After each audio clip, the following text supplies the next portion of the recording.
कैकेयी इस तरह कूप भवन में मैले कुचैले वस्त्र को पहनकर पृथ्वी पर इस तरह से करा रही है।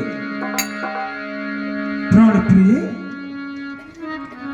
मैं देख रहा हूं तो कहीं पर तुम्हारे पट उलझे हुए हैं और कहीं पर देख रहा हूं तो मोतियों की माला भी बिखरे हुए हैं प्रिय। अरे काहे मोरी रानी हो, काहे मोरी रानी, अरे उतारी फेंकू कंगना, काहे मोरी रानी उतारी फेंकू कंगना।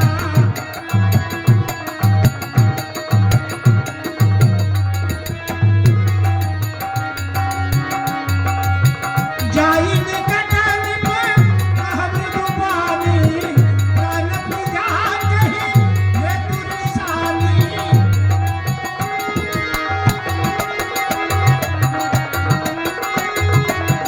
अरही तो तोहरो ये कई कीन्हा, कही दुई सिर कही कब कहनी ना।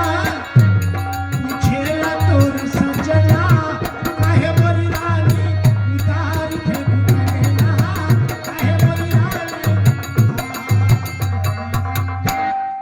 प्राण प्रिय,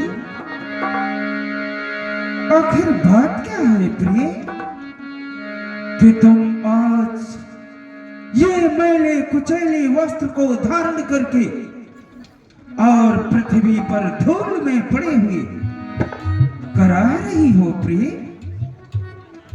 महारानी, अरे आज इसे क्या हो गया है जो कि इस तरह से? महारानी, है प्राण प्रिय, है यह क्या? बोलो तो ढंग को ढंग क्यों है वो? महारानी, बोलो तो ढंग को ढंग क्यों है? बेवक्त फूल से मुखड़ों पर हो रहा मलिन रंग।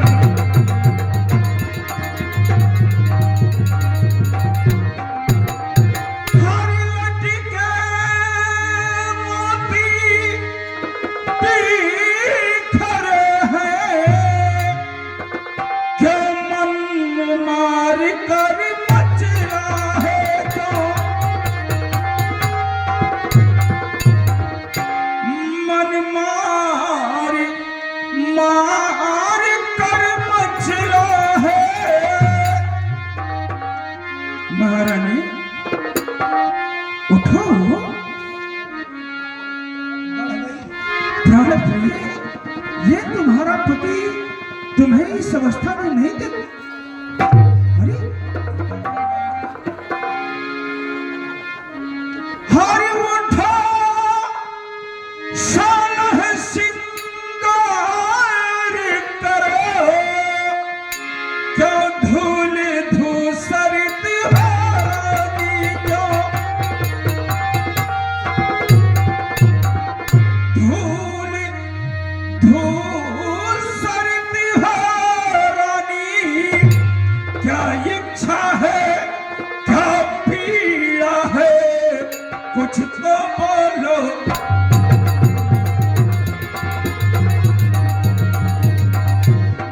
महारानी, हर जिनिया खाने हो त्रास दिया, वह आंखें मैं फुड़वा दूं, वह आंखें मैं फुड़वा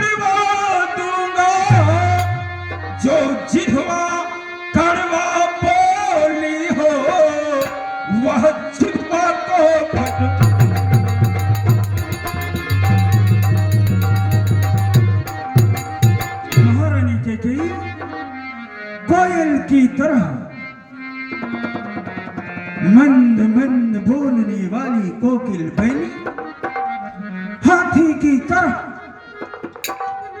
धीरे धीरे चाल को चलने वाली गजगामिनी। प्राणप्रिय, आखिर बात क्या है? किस तरह से तुम पृथ्वी पर करा रही हो प्रिय? अरे महारानी, तुम्हारे साथ कोई यदि अनिष्ठा किया हो, किसी की निगाह यदि तुम्हें कुदृष्टि से अवलोकन किया हो, तो मैं उसकी आंख को भी फोड़वा सकता हूं प्रिय। और यदि किसी जिह्वा ने तुम्हारे प्रति कोई अशब्द का प्रयोग की हो, तो मैं उसके जिह्वा को भी कटवा सकता हूं प्रिय। हे महारानी, यदि आज तेरा शत्रु भी यदि अमर है, तो ये राजा दशरथ तेरे शत्रु को भी मार सकता है प्रिय। और ये बेचारे कीड़े मकोड़ों की तरह नर और नारी क्या चीज है प्रिय। यदि तेरा शत्रु भी यदि आज अमर है, तो मैं उसे भी मार सकता हूं प्रिय। लेकिन तुम अपने क्रोध का कारण कहो प्रिय। यदि तुम चाहो तो मैं भिक्षुक को राजा बना सकता हूं, और एक राजा को भिक्षुक बना सकता हूं। इतना ही नहीं प्रिय, यदि तेरी इच्छा हो तो मैं राजा को उस राज्य से भी विहीन कर सकता हूं। लेकिन तुम अपने क्रोध का कारण तो कहो प्रिय। उठो। यह सुने मानो गुरु शब्द बड़ी बिहास उठी मत मंद बहुत संसजत बिलोक बोलो किरातिन ठन प्राण प्रिय, ये तुम्हें शोभा नहीं दे रहा है। चले जाओ महाराज, आप चले जाओ, मैं आपसे बात नहीं करना चाहती। ऐसा क्यों कर रही हो प्रिय? क्यों कर रही हो ऐसा? दूर रहो महाराज, आज से आपका हमारा कोई नाता नहीं है। आपका सारा ध्यान, सारा प्यार बस कौशल्या पर है, हमारा तो कोई ध्यान ही नहीं। ऐसा क्यों कर रही हो प्रिय? तुम्हारे इस चंद्रमुखी मुखड़े को देखने के लिए ये राजा दशरथ हर वक्त लालायित रहा करता है प्रिय। ऐसे कठोर वचनों को क्यों कह रही हो? मैं खूब जानती हूँ, बस कपट भरी बातें लेकर हमारे पास आते हो ना, मीठी मीठी बातें बोलकर हमें बहलाने फुसलाने आते हो। अरे कपट बतिया पिया, हमसे न बोला न बोलो। कपट बतिया पिया, हमसे न बोला न बोलो। नहीं नहीं प्रिय, ऐसी कोई महाराज,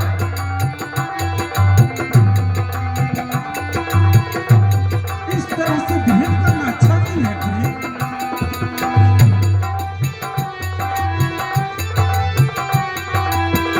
महाराज, आज से हमारा और आपका कोई नाता नहीं है। नहीं नहीं प्रिय, ऐसा क्यों कर रही हो? दूर रहो। हमसे न बोलो, वही कौशल्या से बोलो। जाओ कौशल्या के पास जाओ। यहाँ क्या है?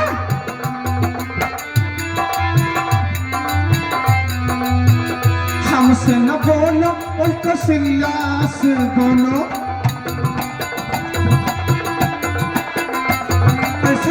जाओ जहाँ तुम्हारी, जाओ जहाँ तुम्हारी रंग रसिया पिया, हमसे न बोला न बोलो। कपट बतिया पिया, हमसे न बोला न बोलो।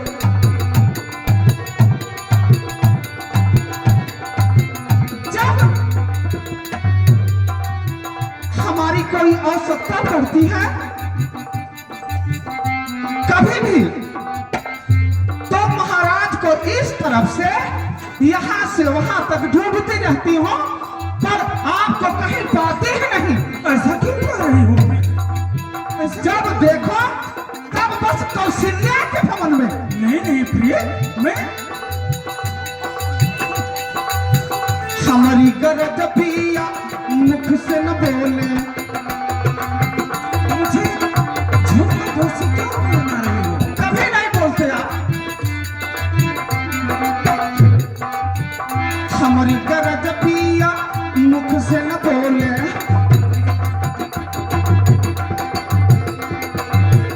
जब अपनी आवश्यकता पड़ती है तब कैकेयी की याद आती है ना।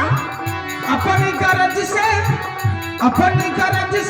लगाने छतिया किया हमसे, न बोलो कपटवती। ऐसा क्या कर रही हो प्रिय?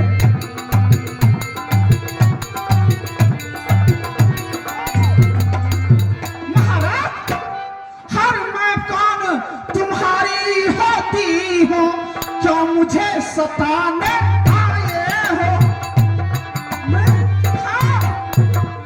क्यों मुझे सताने आए हो?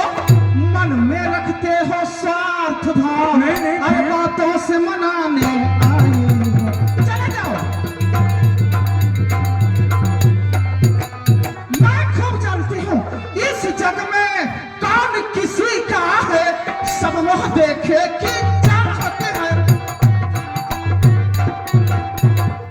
सब मोह देखे कि चाहत है वही आपकी प्राण प्रिया, जिससे पूरी अपना चले जाओ। क्यों मुझे दोषी बना रही हो प्रिय? महाराज जाओ, बस आपका सब कुछ है, सारा प्यार, सारा दुलार, सारा ध्यान बस कौशल्या के पास है, हमारा क्या है?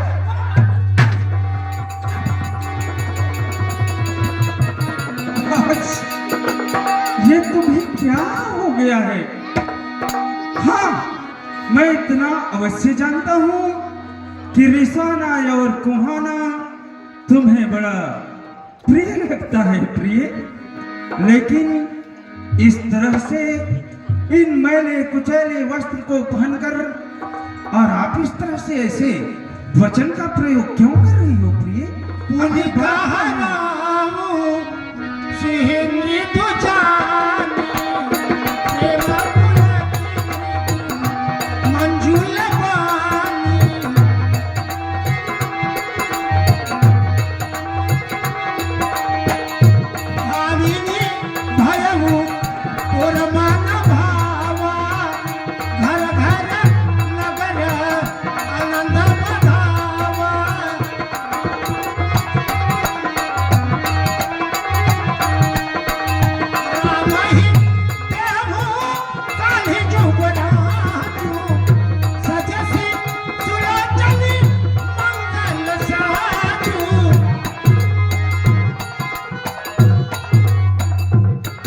प्राण प्रिय, हाँ, अरे जो तुम्हारे प्राणों से प्रिय कौन? तुम्हारा बेटा राम है।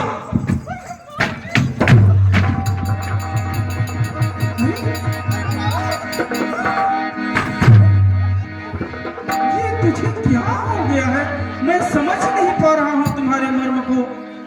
अरे उठो, 16 श्रृंगार करो, तुम्हारे प्राणों से प्रिय बेटे राम का कल रस तिलक होने वाला है प्रिय। ऐसे शुभ समय में इस तरह से रिसाना कुहाना अच्छी बात नहीं है प्रिय। तुम उठो और 16 श्रृंगार करके अपने इस पति के पास आओ प्रिय, पति के पास आओ। अरे महारानी कहती, अपने कुएस्ता का कारण कहो, आखिर बात क्या है? मैं तुम्हारे मर्म को नहीं समझ पा रहा हूँ। माघ माघ में कहो प्रिय कबहले हृदय, देव कहो प्रदान दीते पावती सिंधु। क्या इच्छा है तुम्हारी? बोलो। महाराज, हाँ, मैं आपकी कपट भरी बातों को खूब जानती हूँ। मेरे हाँ, कपट भरी बातें? अरे ऐसे क्यों? हेलो, हाँ ध्यान दीजिए भैया। 3 सहेलियों के तरफ से गुप्त दान में महारानी कैकेयी के सुंदर अभिनय पर प्रसन्न होकर सादर 101 रुपए की राशि भेंट किए जा रहे हैं। भगवान उन 3 सहेलियों को सदा खुशी बनाए रखे। धन्यवाद। जय जय श्री राम। प्राणप्रिय, अपने कुएस्ता का परित्याग करके अच्छे मन से बोलो, क्या चाहती हो प्रिय? कहो। महाराज, हाँ हाँ आप जब आते हैं हमारे पास हाँ, तो बस बोलते हैं, जानते हो, बस बोलते हैं मांगो रानी, मांगो मेरी रानी, परंतु आपको लेना देना तो कुछ है नहीं। ऐसा क्यों कह रहे हैं? क्या देंगे आपके पास? हमारा 2 वरदान देवासुर संग्राम का वो थाती रूप में रखा है। जब मेरे वही दोनों वरदान नहीं दे पाए तो क्या देंगे? आप कुछ नहीं दे सकते। चले जाओ। महाराज, जाने वो महारामा रहुआ सकाई।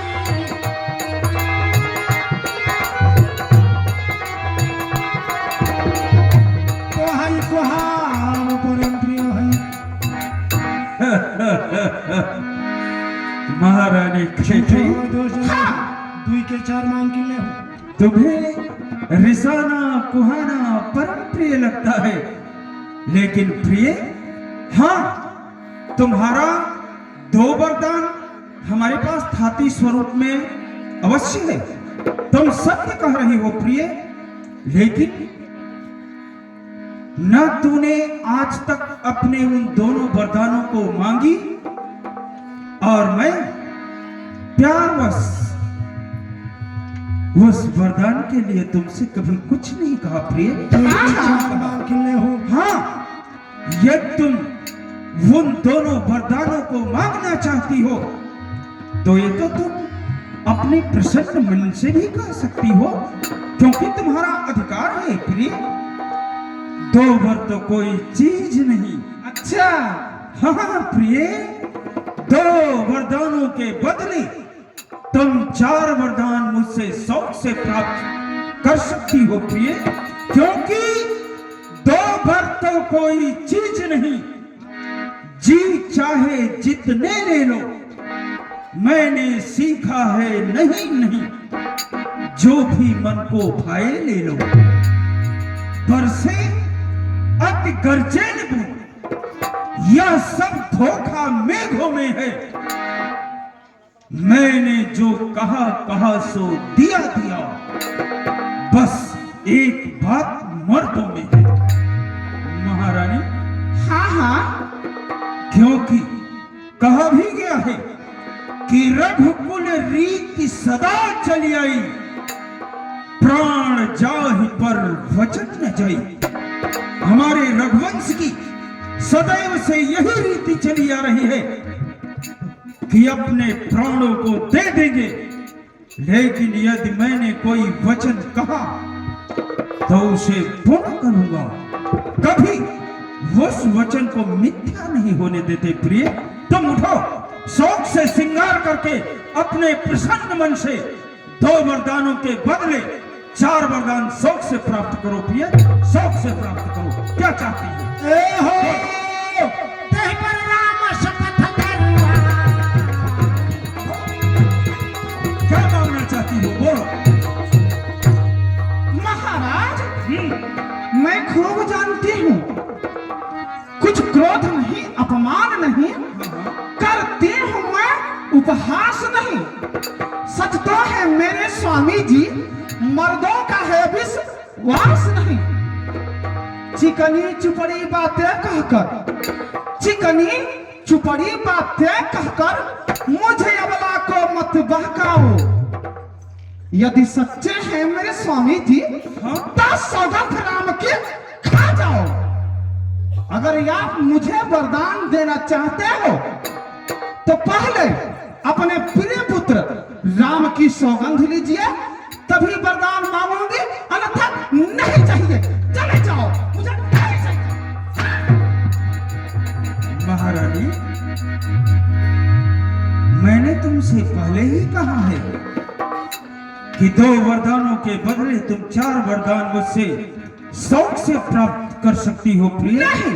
लेकिन जो तुम्हें प्राणों से अत्यधिक प्यारा राम है, हाँ, आज उसकी शपथ दिला रही हो प्रिय। क्या?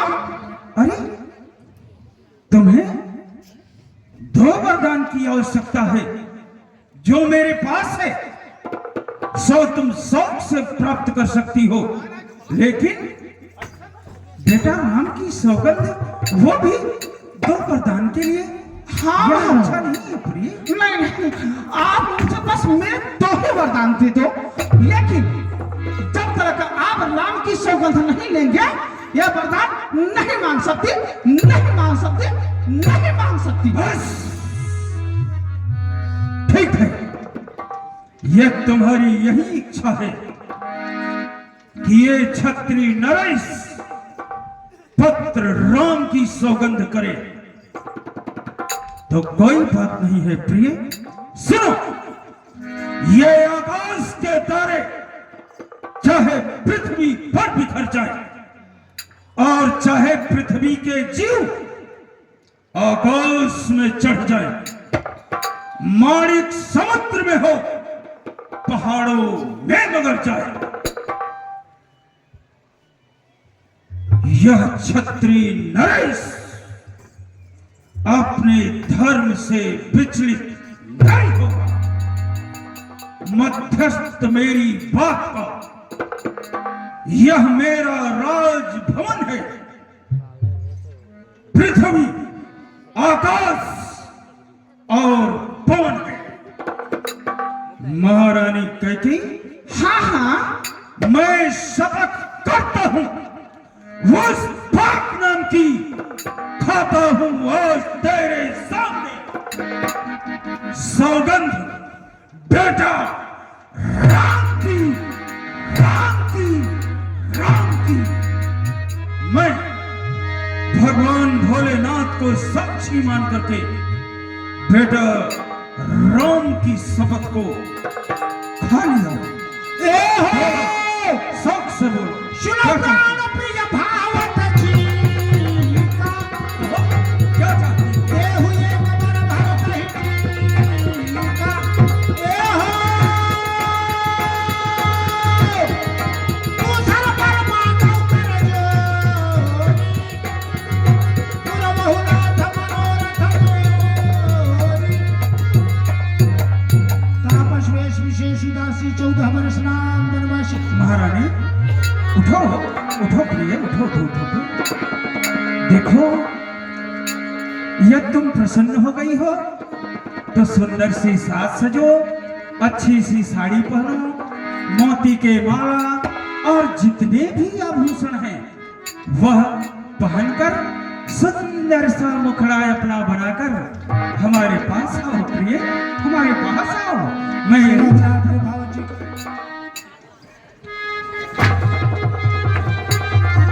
हाँ प्रिय, इस कुएसिता का परित्याग करके तुम सुंदर सी एक दुल्हन के रूप में आओ प्रिय, आओ।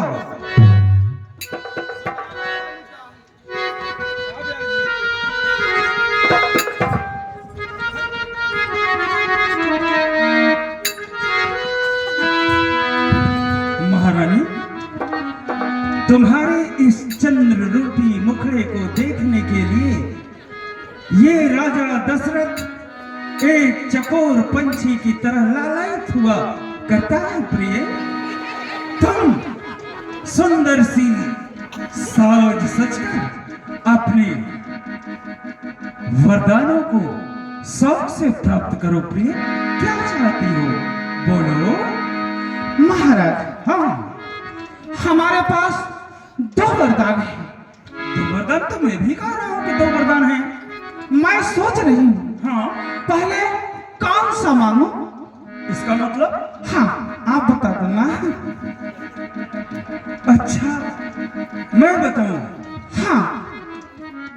पहले ये नहीं, पहले तुम इस वरदान को मांगो। क्या चाहती हो? महाराज, हाँ, मेरा पहला वरदान क्या कहता है? क्या कहता है प्रिय? बोलो। हरि लो सुना प्राणपति प्राणनाथ। हाँ प्रिय, कहो। पहला वरदान मांगती हूँ, हाँ, कौशल्यानंदन के बदले यह राज भरत को चाहती हूँ।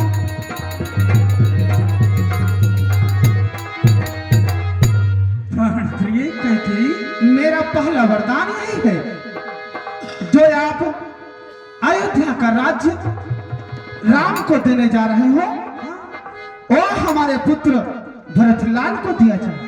महारानी, तो इसमें कौन सी बड़ी बात है? पुत्र भरत भी तो मेरा ही पुत्र है। तुम यह वरदान तो बिना राम के सौगंध के ही प्राप्त कर सकती थी प्रिय। इसमें बेटा राम की सौगंध दिलाने की क्या जरूरत थी?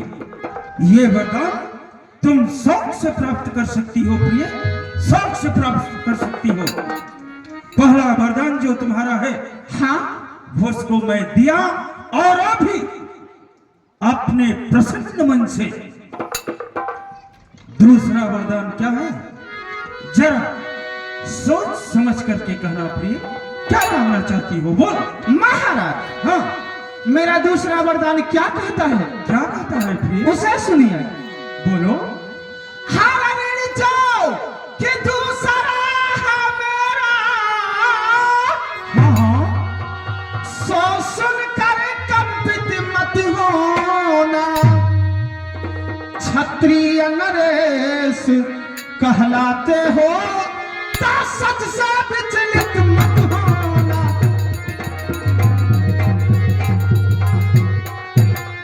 ऐसा ही होगा प्रिय। ये क्षत्रिय नरेश अपने वचनों से कभी भी मुकर सकता नहीं प्रिय। कहो। हर राजा जो राम हो रहा है,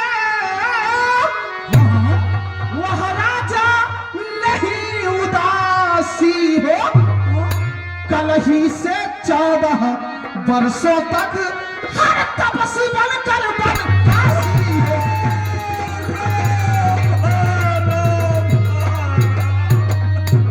कल सुन रहा था, राम को 14 वर्षों का वनवास दिया जाए।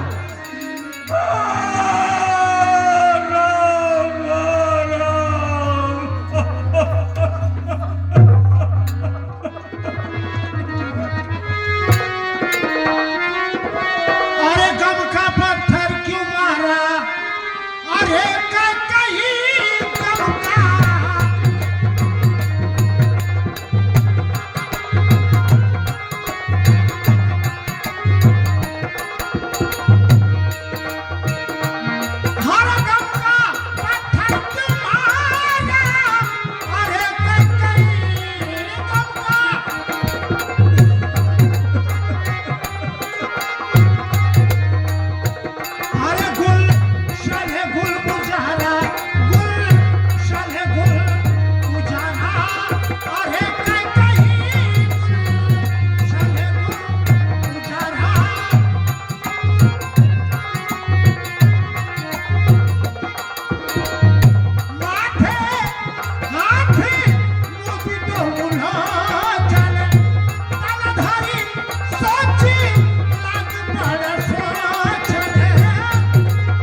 जन्म जन्मांतर तक जोगी जति मुनि महात्मा जप और तप को किया करते हैं, लेकिन जब उन्हें सिद्धि प्राप्त होने को होती है तो उनके मन में अविद्या प्रवेश कर जाती है। आज उसी तरह ये कैकेयी के हृदय में कुंती निवास कर बैठी। अरे मोरा मनोरथ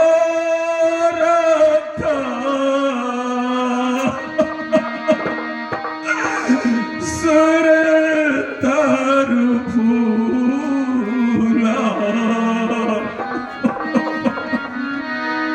हेलो, अभी आप कथा पूरी नहीं हुई है, बैठिए आप लोग, ज्यादा से ज्यादा 10 मिनट का समय दीजिए। आप लोग आते हैं लेट और ज्यादा की जल्दबाजी करते हैं। कम से कम आए हो तो कथा तो पूरी देख लो। जैसे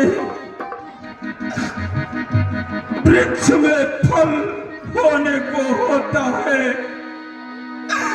तो उसमें सूखा लग जाता है, उसी प्रकार से आज सातनी रूपी कैकेयी ने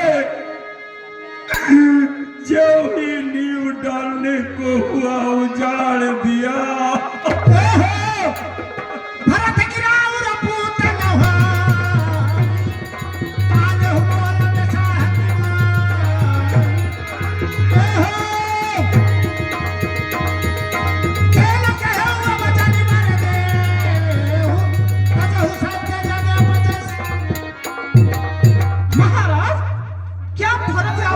नहीं है? मैं कहीं बाजार से खरीद कर लाई गई हूं। महाराज, आप प्रथम उत्सव दानी बनकर जब यह देने के लिए बोले तो आपने क्या समझा था? क्या कोई ऐसा वैसा वरदान मांगेगे?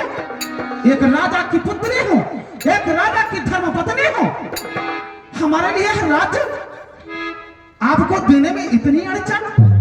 स्त्रियों की भांति रोना धोना शुरू कर दिया? नहीं महारानी, ऐसी बात नहीं है प्रिय। हर सब पुत्र पिता को है समान। मैं खूब जानती हूँ महारानी। हाँ। हर सब पुत्र पिता को है समान, यह भी बात जानती है।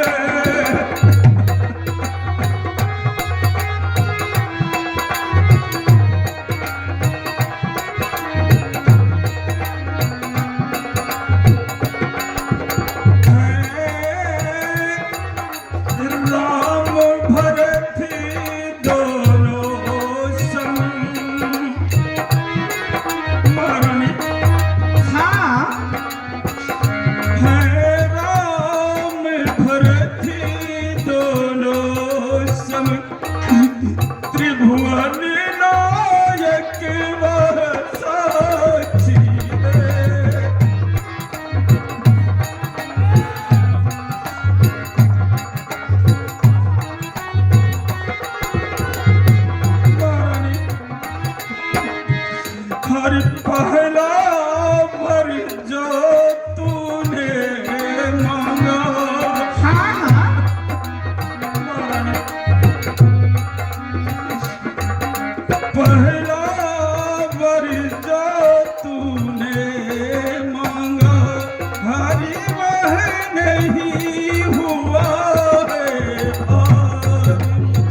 यह मुझको स्वीकार।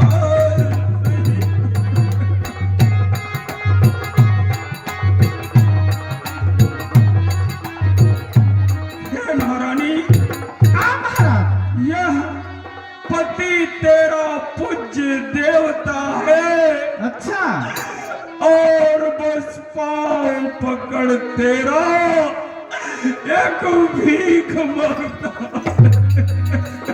महाराज, यहाँ आपकी माया नहीं चलेगी। वरदान जो हमने मांग लिया उसको बदल नहीं सकती। पर गई रेख जो पत्थर पर धोए से निकल नहीं सकती। तुम भेज धर जाओ ना, राम बन जाए, मोर वाले राउर का समझे मनवाए। और सुबेरा होते अयोध्या के राजद्वार से अगर राम साधु भेष में वन को नहीं गया तो एक वचन भंग करने के पुरुष से, एक जो अपने वचन का पालन ना कर सके, ऐसा राजा का पुरुष राजा की पत्नी कहलाने से अच्छा मैं विस्फान करूं, अपने प्राण को त्याग दूं। बस बस महारानी, बस। मैं समझ गया कि इस समय तेरे हृदय में कुंती निवास कर बैठी है। हाँ, महारानी, तोर कलंक मोर पछताऊ, महारानी डराओ। मुयो न मिटही जाई काऊ। बैठ बैठ, थोड़ी सी बात सुन ले। अब तो ही 1 लाख सो कोई। महारानी, एक समय की बात है, एक राजा हुआ करते थे। राजा के पास एक सिंह और एक गाय रहा करती थी। उस सिंह और गाय में इतना घनिष्ठ संबंध था कि शेर गाय को अपनी बहन मानता था और गाय उस शेर को अपना भाई मानती थी। दोनों उस राजा के पास कुशल से थे। गाय चारा और भूसा को खाती थी, शेर अपने शिकार को खाता था। दोनों एक साथ जंगल में जाते थे। गाय हरे हरे चारे को खाती थी और सिंह अपने लिए ताजा शिकार का प्रयास करता था, ढूंढता था और शिकार करने के बाद उस गाय के साथ वापस राजा के पास पहुंच जाते थे। एक दिन की बात है प्रिय, राजा नित्य प्रतिदिन की तरह अपने शेर और गाय के भोजन की व्यवस्था में प्रतिदिन की तरह शिकार के लिए निकले अपने सिपाहियों के साथ। दिन भर जंगल वन वन में शिकार ढूंढते रहे, परंतु उस दिन राजा को शिकार नहीं मिला। राजा के हृदय में कुंती निवास कर बैठी। राजा ने सोचा कि आज शेर भूखा रहेगा, उसके लिए व्यवस्था नहीं हुई तो शायद वह मुझे ही भक्षण कर जाएगा। इसी डरवश राजा ने एक अन्याय किया। अन्याय क्या किया कि जिस शेर और गाय में भाई बहन का नाता था, उसी गाय को वध कर दिया, गौ की निर्मम हत्या कर दिया राजा ने, और उसी गौ के मांस को ले आकर के अपने महल तक आया। शाम होते होते जब शेर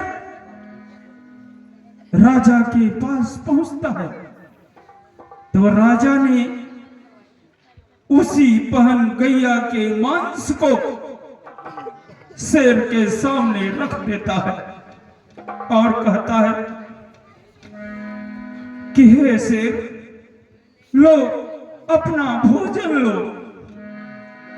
शेर कहता है नहीं राजन, जब तक मेरी बहन गैया चारा को चर करके वापस नहीं आ जाती तब तक मैं भोजन नहीं करूंगा, क्योंकि मैं नित्य प्रतिदिन अपने बहन गैया के साथ भोजन किया करता हूं। जब तक वह नहीं आ जाती तब तक इस मांस को मैं नहीं खा सकता। राजा के बार बार प्रयास करने पर भी शेर ने उस मांस को नहीं खाया। शेर का हठ देख करके राजा को विवश होकर बताना पड़ा कि हे शेर, जिस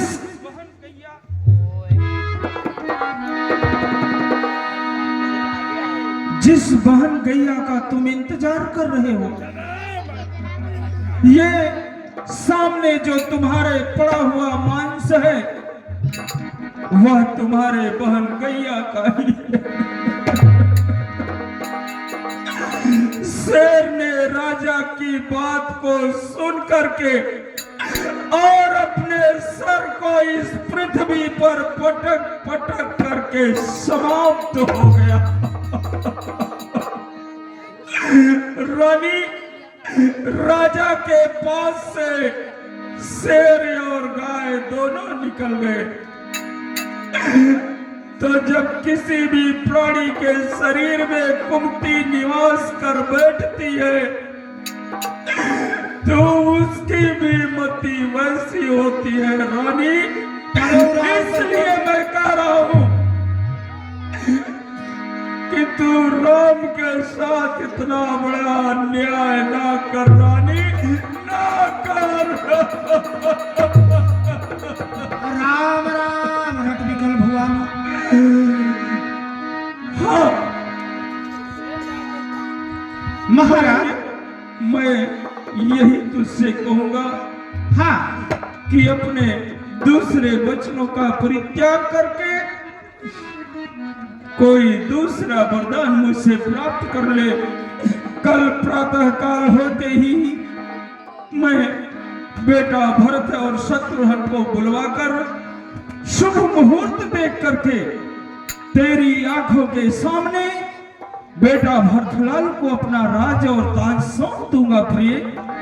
लेकिन महारानी, मैं तुमसे हाथ जोड़ रहा हूं कि राम के प्रति इतना क्रोध ना कर रानी, मुझे